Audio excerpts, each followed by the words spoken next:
Hi friends আবার এসে গেছি তোমাদের সাথে নতুন ভিডিও শেয়ার করার জন্য। আজ তোমাদের সঙ্গে শেয়ার করব, দেখো কড়াইতে আমি এই প্রেসার কুকারে আমি তেলের মধ্যে পেঁয়াজ দিয়ে দিয়েছি। দেখো পেঁয়াজটা আমি ফ্রাই করছি। আজ তোমাদের সঙ্গে শেয়ার করব ডালিয়া।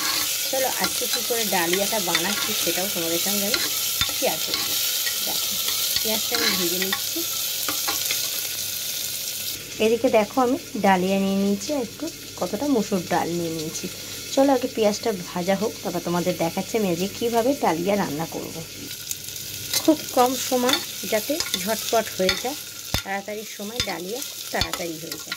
দেখো পেঁয়াজটা আমার হালকা ভাজা হয়ে গেছে। এইবার আমি প্রেসার কুকারের মধ্যে ডালিয়াটা আর মসুর ডালটা ধুয়ে এর মধ্যে আমি একে একে দিয়ে দেবো। চলো সেটাও তোমাদের দেখাচ্ছি। তো আমি প্রেসার কুকারের মধ্যে দেখো ডালিয়া আর মসুর ডাল দিয়ে দিয়েছি। এর মধ্যে আমি দিয়ে দেবো আলু। দেখো আলুগুলো সবকটা আমি এতে দিয়ে দিচ্ছি। আলুগুলো দিয়ে দিলাম। এবার পরিমাণ মতো এতে নুন আর হলুদ দেবো। চলো সেটাও তোমাদের দেখাচ্ছি।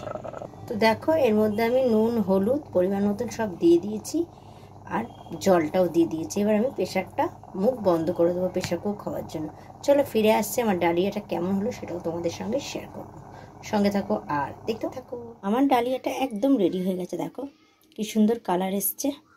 তো আজকে আমার এই রেসিপিটা যদি তোমাদের ভালো লেগে থাকে অবশ্যই একটা লাইক কমেন্ট শেয়ার সাবস্ক্রাইব করতে একদম ভুলো না।